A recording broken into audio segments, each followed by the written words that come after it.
एक साधक ने पूज्य स्वामी राम सुखदास जी से पूछा कि संसार का हमारे साथ संबंध नहीं है।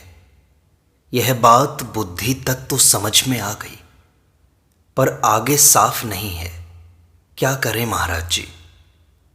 स्वामी जी ने कहा, कोई बात नहीं, बुद्धि तक समझ में आ गई तो भी अच्छा है। आप यह मान लो कि वास्तव में बात ऐसी ही है। आपका बालकपन अभी है क्या?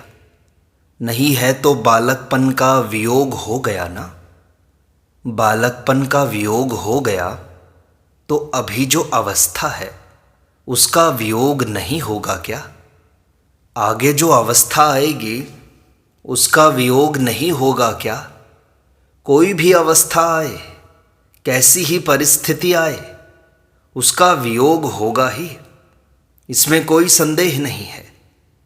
परंतु सबका वियोग होने पर भी परमात्मा का वियोग नहीं होगा, क्योंकि परमात्मा सब में परिपूर्ण है और सबसे अतीत है।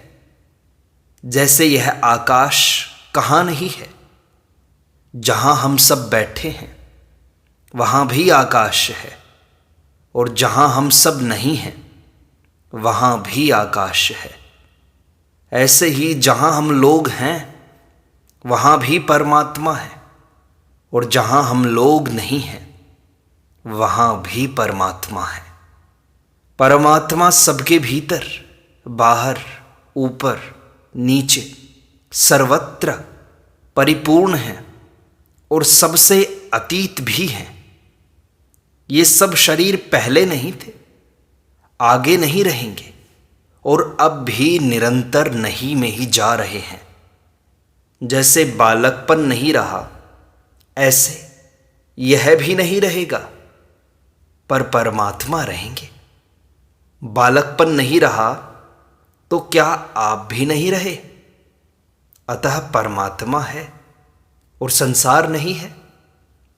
परमात्मा है इसको मानो तो योग हो गया, और संसार नहीं है इसको मानो तो योग हो गया। समता का नाम योग है। समत्वम योग उच्यते। और दुख रूप संसार के वियोग का नाम भी योग है। तम विद्या दुख संयोग वियोगम योग संजितम।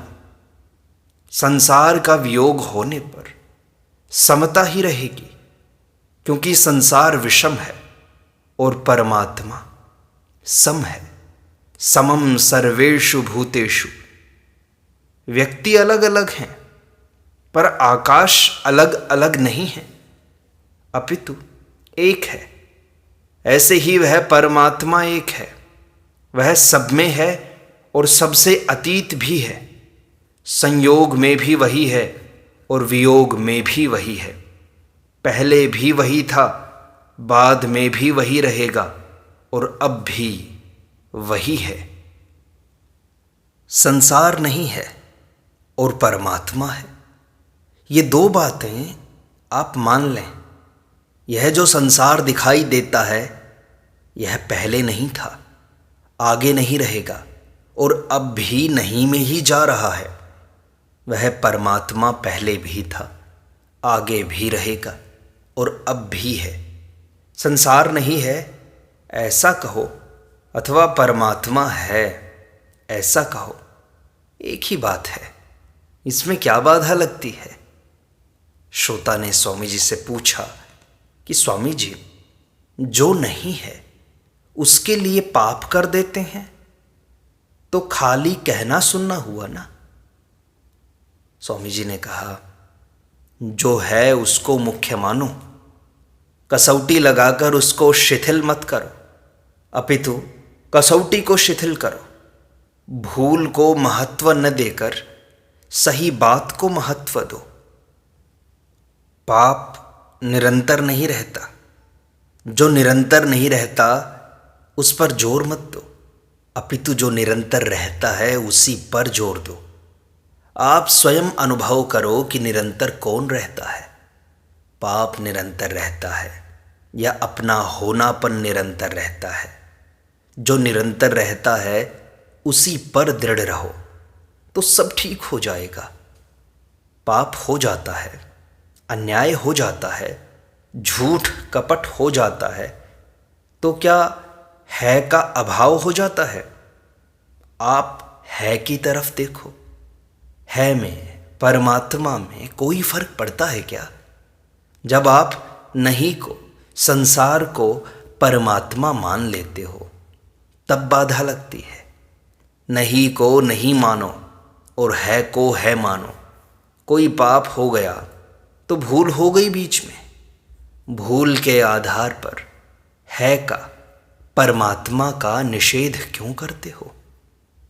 श्रोता ने पूछा, है को मान लिया पर प्रत्यक्ष अनुभव हुए बिना यह मान्यता टिकती नहीं स्वामी जी। स्वामी जी ने कहा, देखो भाई, यह आंख से नहीं दिखेगा।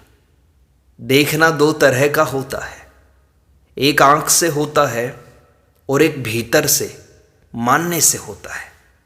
भीतर से अनुभव हो जाए, बुद्धि से बात जंच जाए, इसको देखना कहते हैं।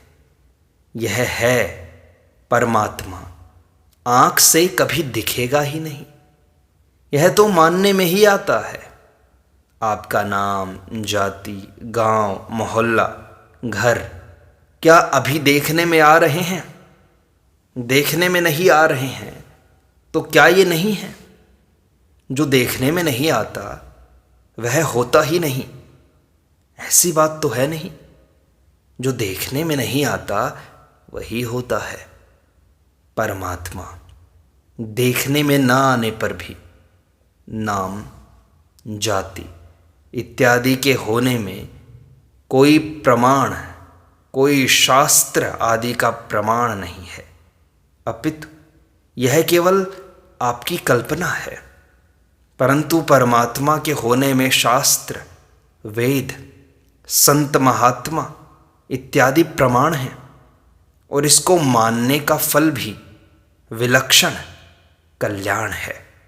इसलिए परमात्मा को दृढ़ता से मानो।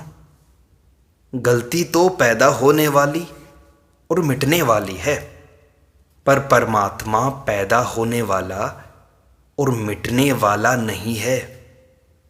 पैदा होने वाली वस्तु से पैदा न होने वाली वस्तु का निषेध क्यों करते हो?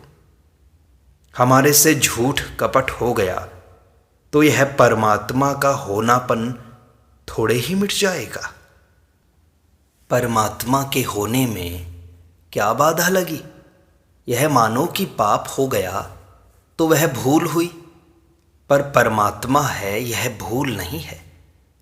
परमात्मा को जितनी दृढ़ता से मानोगे उतनी भूलें होनी मिट जाएंगी।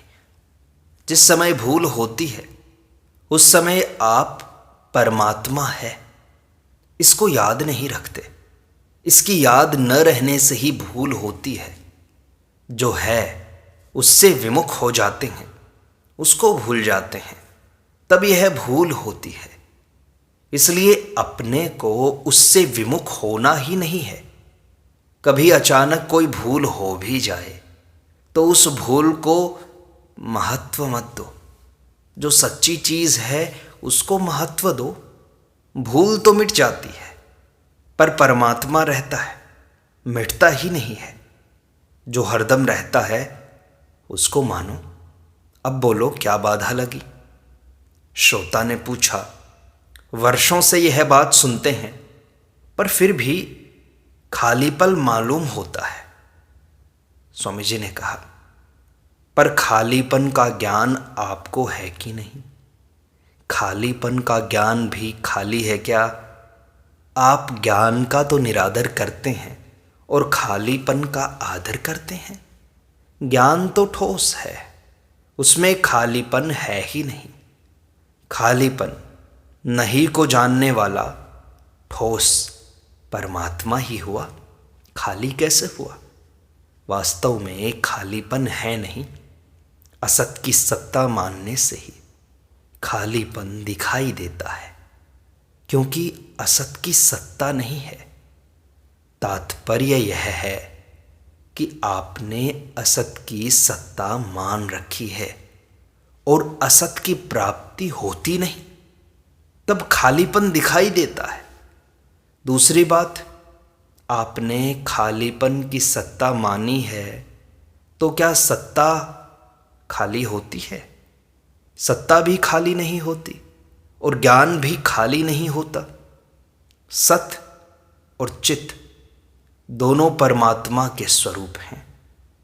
अब परमात्मा है, इसको मानने में क्या बाधा लगी? इसको आप रद्दी मत करो। इस तरफ आप ख्याल नहीं करते, इतनी ही बाधा है। इसका अभाव थोड़े ही हुआ है। इधर ख्याल करना है, इतना ही काम है आपका। परमात्मा ज्यों का त्यों है, उसको कोई बनाना नहीं है, पैदा करना नहीं है। केवल उधर ख्याल करना है कि वह है। उसका हमारे साथ नित्य संबंध है, नित्य योग है। संसार के वियोग का अनुभव होने पर परमात्मा के नित्य योग का अनुभव हो जाएगा। परमात्मा का नित्य योग मानो तो योग हो जाएगा, और संसार का नित्य योग मानो तो योग हो जाएगा। बात एक ही है, बस आप इसको महत्व नहीं देते हो। जो आने जाने वाले हैं उन रुपयों को, ऐश्वर्य आदि को तो महत्व देते हो, पर रहने वाले परमात्मा को महत्व नहीं देते। आने जाने वाले को अस्वीकार करो और रहने वाले को स्वीकार करो। अस्वीकार करने का नाम भी योग है और स्वीकार करने का नाम भी योग है। जो चीज़ आदि और अंत में नहीं होती वह बीच में भी नहीं होती, यह सिद्धांत है। जैसे स्वप्न आया तो उससे पहले स्वप्न नहीं था, बाद में भी स्वप्न नहीं रहा। अतः स्वप्न के समय भी नहीं ही मुख्य था, स्वप्न मुख्य नहीं था, इसलिए नहीं निरंतर रहा। इसी तरह संसार पहले नहीं था, बाद में नहीं रहेगा, और वर्तमान में भी निरंतर नहीं में ही जा रहा है। अतः इसमें नहीं ही मुख्य है, इसमें बाधा क्या लगी? श्रोता ने पूछा, संसार की नहीं की ममता आसक्ति नहीं छूटती स्वामी जी, क्या करें? स्वामी जी ने कहा, ममता आसक्ति रहें चाहे ना रहें, परमात्मा तो रहेगा ही। ममता आसक्ति कामना आदि तो आने जाने वाले हैं और वह रहने वाला है। रहने वाले की तरफ दृष्टि रखो, जो आता है और मिटता है उसकी तरफ दृष्टि मत रखो, उसको महत्व मत दो। जो आता है, जाता है, बनता है, बिगड़ता है, पैदा होता है, मिटता है, उसका क्या महत्व है? परमात्मा न आता है, न जाता है, न बनता है, न बिगड़ता है, न पैदा होता है, न मिटता है, इसलिए वह है। आसक्ति हो जाए तो होने दो, कामना हो जाए तो होने दो, उसकी परवाह मत करो, है को दृढ़ रखो। आसक्ति हो जाए तो उसमें भी वही है, कामना हो जाए तो उसमें भी भगवान ही है। कुछ भी हो जाए वह तो ज्यों का त्यों ही है। उस है की तरफ विशेष ध्यान होगा तो ये ममता, आसक्ति, काम, क्रोध आदि सब मिट जाएंगे, रहेंगे नहीं। है को मान लो तो नहीं कैसे रहेगा? जिसका नाम ही नहीं है वह कैसे टिकेगा?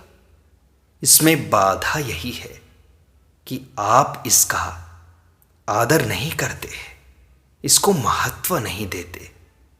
अभी आपको 10 रुपए मिल जाएं तो उसका एक महत्व है, पर जो नित्य निरंतर रहता है उसका महत्व नहीं है। यह बड़े आश्चर्य की बात है।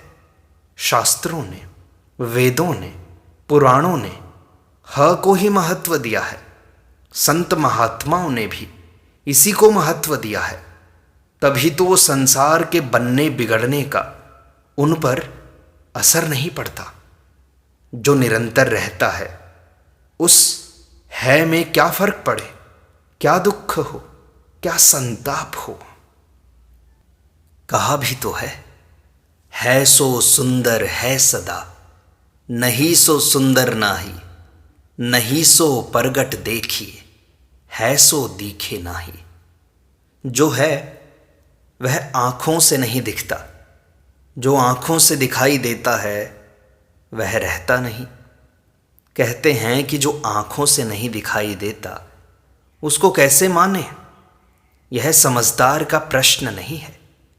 समझदार का प्रश्न तो यह होना चाहिए कि जो आँखों से दिखाई देता है उसको कैसे माने, क्योंकि आँखों से जो दिखाई देता है वह तो मिटता है, बिगड़ता है, बदलता है, पर यह बिल्कुल प्रत्यक्ष बात है।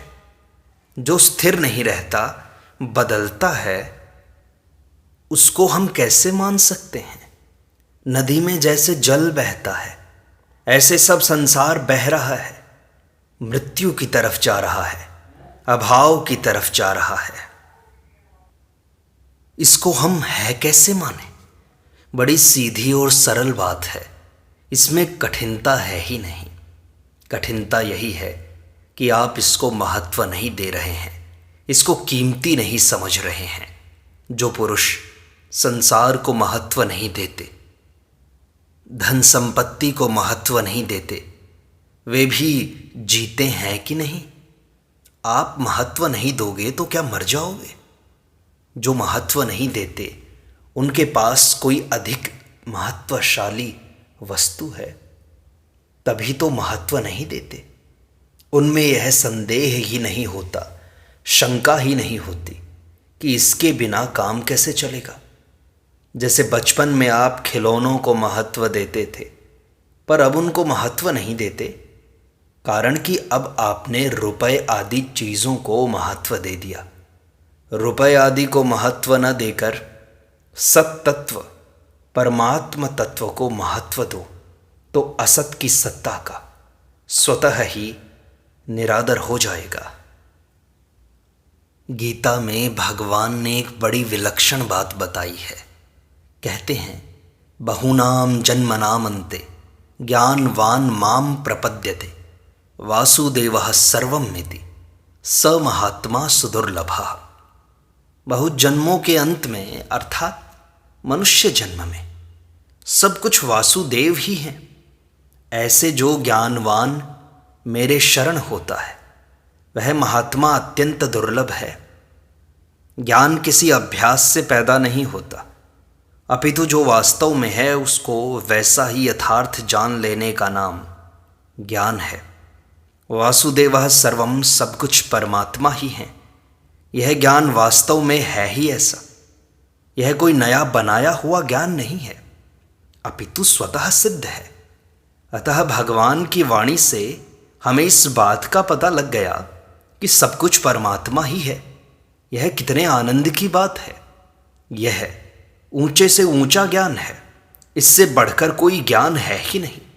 कोई भले ही सब शास्त्र पढ़ ले, वेद पढ़ ले, पुराण पढ़ ले, पर अंत में यही बात रहेगी कि सब कुछ परमात्मा ही है, क्योंकि वास्तव में बात है ही यही। संसार में प्रायः कोई भी आदमी यह नहीं बताता कि मेरे पास इतना धन है, इतनी संपत्ति है, इतनी विद्या है, इतना कला कौशल है, परंतु भगवान ने ऊंचे से ऊंचे महात्मा के हृदय की गुप्त बात हमें सीधे शब्दों में बता दी कि सब कुछ परमात्मा ही है। इससे बढ़कर उनकी क्या कृपा होगी। जितना संसार दिखाई देता है वह चाहे वृक्ष, पहाड़, पत्थर आदि के रूप में हो, चाहे मनुष्य, पशु पक्षी आदि के रूप में हो, सब में एक परमात्मा ही परिपूर्ण है। परमात्मा की जगह ही यह संसार दिखाई दे रहा है। बाहर से संसार का जो रूप दिखाई दे रहा है यह तो एक चोला है जो प्रतिक्षण परिवर्तनशील है, नाशवान है, परंतु इसके भीतर सत्ता रूप से एक परमात्म तत्व है जो अपरिवर्तनशील है, अविनाशी है। भूल यह होती है कि ऊपर के चोले की तरफ तो हमारी दृष्टि जाती है, पर उसके भीतर क्या है, इस तरफ हमारी दृष्टि जाती ही नहीं। इसलिए भगवान कहते हैं, ततो माम तत्वतो ज्ञात्वा विशदे तदनंतरम। मनुष्य मेरे को तत्व से जानकर फिर तत्काल मेरे में प्रविष्ट हो जाता है। तत्व से जानना क्या है? जैसे सूती कपड़ों में रुई की सत्ता है, मिट्टी के बर्तनों में मिट्टी की सत्ता है, लोहे के अस्त्र शस्त्रों में लोहे की सत्ता है, सोने के गहनों में सोने की सत्ता है, ऐसे ही संसार में परमात्मा की सत्ता है। यह जानना ही तत्व से जानना अर्थात अनुभव करना है। सोने से बने गहनों के अनेक प्रकार हैं। कोई गले में पहनने का है, कोई हाथों में पहनने का है, कोई कानों में पहनने का है, कोई नाक में पहनने का है, इत्यादि। उन गहनों की अनेक प्रकार की आकृतियां हैं, अनेक प्रकार के नाम हैं, अनेक प्रकार का उपयोग है, अनेक प्रकार का तोल है, अनेक प्रकार का मूल्य है। वे सब तो अनेक प्रकार के हैं, पर सोना अनेक प्रकार का नहीं है, जिसमें कोई प्रकार नहीं है, जो एक ही है। उसको जानना ही तत्व से जानना है। ऐसे ही संसार में मनुष्य, पशु पक्षी, वृक्ष, पहाड़, पत्थर, ईंट, रेत, चूना, मिट्टी आदि तो अनेक प्रकार के हैं, पर जो उनके भीतर रहने वाला है उसका कोई प्रकार नहीं है। वह प्रकार रहित तत्व ही परमात्मा है। जैसे गहनों में परिवर्तन होता है, पर सोने में परिवर्तन नहीं होता। गहने बदल जाते हैं, पर सोना वही रहता है। ऐसे ही संसार में निरंतर परिवर्तन हो रहा है, पर इसमें जो अपरिवर्तनशील परमात्म तत्व है वह ज्यों का त्यों रहता है। भगवान ने कहा है, विनश्यत्सु अविनश्यंतम यह पश्यति स पश्यति। अर्थात नष्ट होने वालों में जो एक नष्ट न होने वाला तत्व है, उसको देखने वाला ही वास्तव में सही देखता है। जैसे स्थूल दृष्टि से देखा जाए तो कपड़े सब नष्ट हो जाते हैं, पर रुई रहती है। बर्तन सब नष्ट हो जाते हैं, पर मिट्टी रहती है। अस्त्र शस्त्र सब नष्ट हो जाते हैं, पर लोहा रहता है। गहने सब नष्ट हो जाते हैं, पर सोना रहता है। ऐसे ही सब का सब संसार नष्ट होने वाला है, पर परमात्म तत्व नष्ट होने वाला नहीं है। उस कभी न बदलने वाले और कभी नष्ट न होने वाले तत्व की तरफ ही देखना है, उसको ही मानना है, उसको ही जानना है, उसको ही महत्व देना है। इस प्रकार सत्संग का यह भाग संपूर्णता को प्राप्त होता है। शेष अगले अंक में।